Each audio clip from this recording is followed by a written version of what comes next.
peregrina con una misión, compañera de caminos, de alegrías y dolor, gritando a pecho la esperanza de la nueva conversión. Una mano extendida es tu iglesia. Hola familia peregrina, te saluda Rubén Ortiz desde el Compañerismo Bautista Cooperativo. Este es el programa que recoge voces y acciones de aquellos que andamos en el camino. Hoy conversamos con Richard Serrano desde Venezuela y exploramos cómo sus múltiples talentos sirven de base para una creatividad transformadora en el servicio a su país y a todo el continente. Escuchemos. Mi familia está en tus manos, Señor. ¡Sí! Qué lindo, Richard, poder compartir. Hemos estado en varios eventos juntos, hemos conversado por retazos.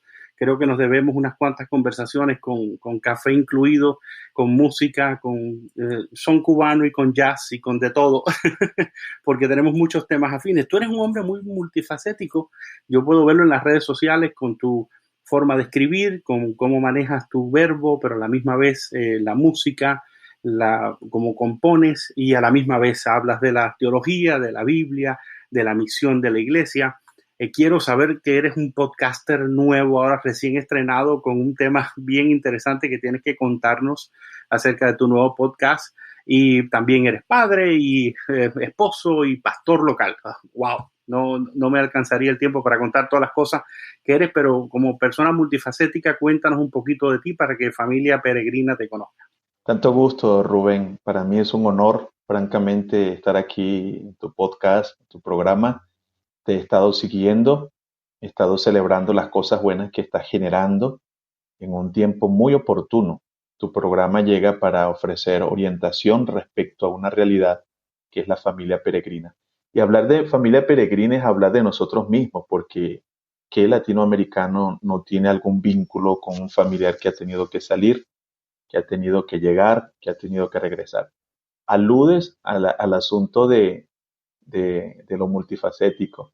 Quería comentarte que hace algún tiempo para mí eso significó un conflicto psicológico, existencial, porque yo decía, por fin, ¿quién soy? ¿A qué me voy a dedicar? Y la cultura, Rubén, creo que nos ha enseñado que la identidad se define por el hacer, por producir ciertas cosas del hacer.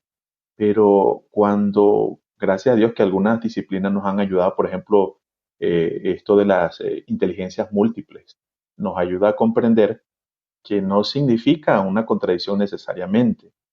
Cuando salí del seminario, yo me preguntaba, ¿a qué me voy a dedicar? Porque tengo de mi familia la parte musical, soy ejecutante, compositor, poeta, desarrollé en la vida la vocación docente, que es una de las pasiones.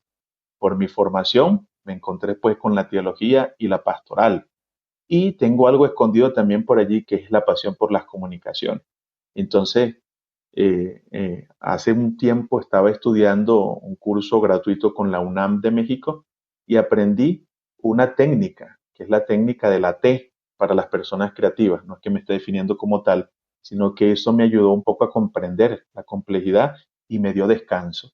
Esta técnica dice, Rubén, que toda persona tiene como que una parte vertical de la T, la parte vertical que es el énfasis, que es aquello que de pronto toma más preponderancia, pero que hay ciertas personas que tienen una amplia barra horizontal de intereses, como la gastronomía, la música. Entonces yo dije, bueno, eso puede ser lo que me esté pasando. Entonces yo siento que lejos, ya con el tiempo Dios me ha ayudado a superar eso, lejos de ser un problema, este asunto se ha convertido en una oportunidad, porque poner a dialogar música con docencia, teología y pastoral ha sido lo más fascinante que me ha ocurrido. Así que a esta altura de mi vida, con 47 años, creo que puedo decir gracias, Señor. Claro, yo creo que llega un momento donde, pues, en que tú dices, ¿sabes qué? No puedes darle con la misma intensidad a todas las cosas, tienes que concentrarte.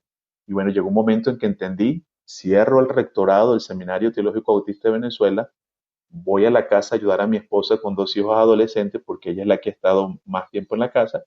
Tengo que escribir una tesis doctoral, voy a dedicarme a la pastoral y a la teología. Entonces he ido concentrando un poco la fuerza, pero los intereses han estado presentes allí. Richard, tal vez la profesión pastoral no es la que mejor promoción se le hace hoy. No tiene definitivamente una muy buena fama, ¿verdad? En muchos círculos. ¿Crees tú que tal vez no se ha entendido la grandeza, lo abarcador de una profesión como la pastoral y solamente se le ha catalogado dentro de un tipo de pastor que la gente ve en la televisión, con un tipo de mensaje que la gente ve en la televisión y no alcanza a comprender toda esa riqueza que tú en esa T ahora nos estás mostrando? Y yo creo que un pastor en cierto modo es como un periodista que debería de ser un océano de 10 centímetros, ¿no? Si nuestro deseo es servir a una cultura y ser relevantes en un momento, pues entonces esa relevancia debería de darse por una versatilidad en los temas, por un conocimiento, por un hambre y porque nada humano nos sea ajeno. Claro, sí, yo coincido contigo. Para muchas personas significa un conflicto pensar la pastoral como profesión, pero no, no lo es. Y la pastoral es profesión, es vocación. Por supuesto, el núcleo de la pastoral pienso yo que es corazón, es vocación, es llamamiento de Dios. Pero luego, cuando tú vienes a expresarla, te das cuenta que las demandas del contexto, y más un contexto como el nuestro, posmodernidad, una cultura frágil, sufrida, el auge de las comunicaciones que creció exponencialmente, una humanidad en pandemia, tú te das cuenta que esta vocación, para que sea fiel al Evangelio y pertinente al contexto, tiene que echar mano de cuantos recursos nos permita, en mi opinión, dos cosas: conocer mejor al humano y sus circunstancias y comunicar sensible y significativamente la fe. Si yo quiero conocer al humano y sus circunstancias, y yo quiero comunicar significativamente y pertinentemente la fe, yo tengo que acercarme a estos recursos que son la creatividad, que son las comunicaciones, el arte, y tanto más cuando vivimos en una cultura que perdió la confianza en las instituciones, vivimos en una cultura que dice que no hay verdades absolutas, vivimos en una cultura que ya no cree tantos discursos sino una narrativa, vivimos en una cultura que ya no privilegia tanto el individualismo sino lo comunitario, vivimos en una cultura que quiere ver demostración de algo y no tanto escuchar. Richard, conocí de ti a través de una pareja que tú pastoreabas en una fiesta familiar en la Florida, en los Estados Unidos, y estábamos conversando y compartiendo acerca de lo que significa ser pastor e iglesia y todo, y ellos salieron y dijeron: nosotros tenemos un pastor que nos ha cuidado mucho y que queremos mucho, y una de las cosas que más nos ha dolido dejar Venezuela ha sido por nuestro pastor Richard. Y esa pareja iba con rumbo a España, estaba haciendo básicamente una escala por aquí y siguió después para allá, y ahí nos comunicamos. Yo enseguida te escribí a ti, dije: tengo el gusto aquí de tener una pareja, te envié fotos con ellos, y ese fue uno de nuestros primeros contactos hace como 4 o 5 años tal vez. Richard, ¿cómo te ha dolido el proceso migratorio y la crisis de Venezuela? ¿Cómo te duele y cómo te sigue doliendo? Bueno, tocas algo que uno quiere que sane, definitivamente, pero te debo confesar que sigue sangrando. Desde las varias vetas y expresiones que he hecho de mi fe, de mi vocación, siempre hay algo constante, y es el amor por mi tierra. El amor por mi tierra está ahí totalmente siempre pendiente. Me ha dolido mucho, porque desde el 2005 nosotros hemos comenzado a ver 3 olas migratorias. Venezuela representa hoy el éxodo humano masivo más grande de la historia en décadas, por lo menos 50 años. Entonces, tener que saber que toda familia venezolana tiene alguno que se ha ido ha sido doloroso. Los amigos de mis hijos de infancia, hay un autor colombiano que dice que somos de donde hacemos el bachillerato. Es decir, los hijos de escuela y de bachillerato de mis hijos se han ido, la mayoría, si no todos. Amigos entrañables de la vida, familiares y ministerio, se han ido. La iglesia ha sufrido por la salida de líderes claves, que costó 8 años o más formarlos. Entonces, ver a mi país, un país probablemente de los más ricos de la región, tan empobrecido, ver a mi país caminando por allí, esos patas en el suelo, sin indumentaria correcta para enfrentar el frío de los páramos, ver a mi país que está clamando por libertad, ha sido para mí como humano y como pastor algo que ha estado pendiente allí siempre en mi oración, en mi lágrima, en mi reflexión, en mi denuncia, en mi esperanza. Entonces sí, das al traste, Rubén, con un elemento medular, un elemento central en mi vida. Es algo que forma parte, pues eso lo canto, eso lo vivo pensando, eso lo oro, eso forma parte de mis preguntas, eso forma parte de mi pastoral. Por supuesto, no solo del dolor, no solo desde el dolor, también desde la esperanza, porque seguimos creyendo a Dios, seguimos luchando, pero sí es un elemento que es importante en esta parte de mi existencia. Has comenzado recientemente un podcast que tiene un nombre muy significativo. Te preguntaba anteriormente cómo te dolía la circunstancia en Venezuela y el podcast se llama Acto Sentido. Fíjate, permíteme decir que me propuse hacer algo más corto que llamé protosermones, que era como semillas de pasar de una noción bíblica a un sermón relevante. Dura 3 minutos y está por allí. Lo digo para que algunos sepan y dije, voy a comenzar con algo más corto y eso me generó confianza. Luego, recientemente ya lancé el primer programa más, digamos, más sustancioso de Acto Sentido.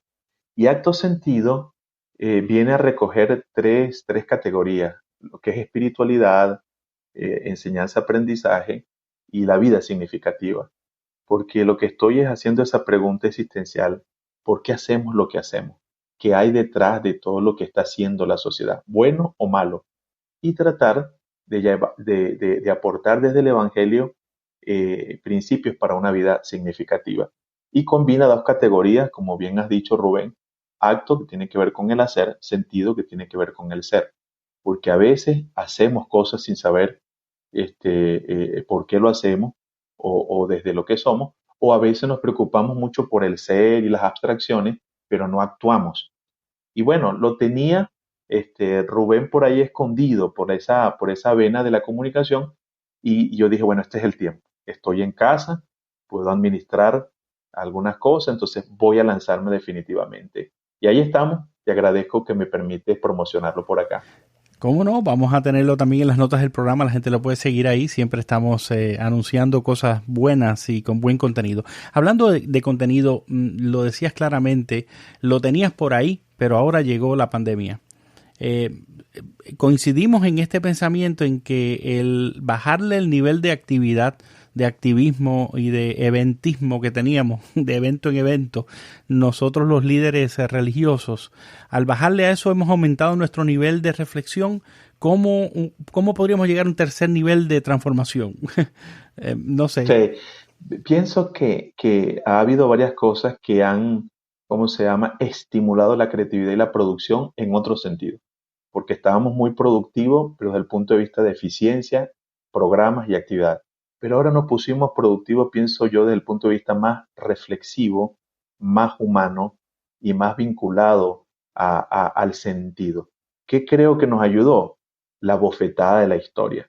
La pandemia nos dijo que no todo está bajo control, que no todo se puede cuadricular.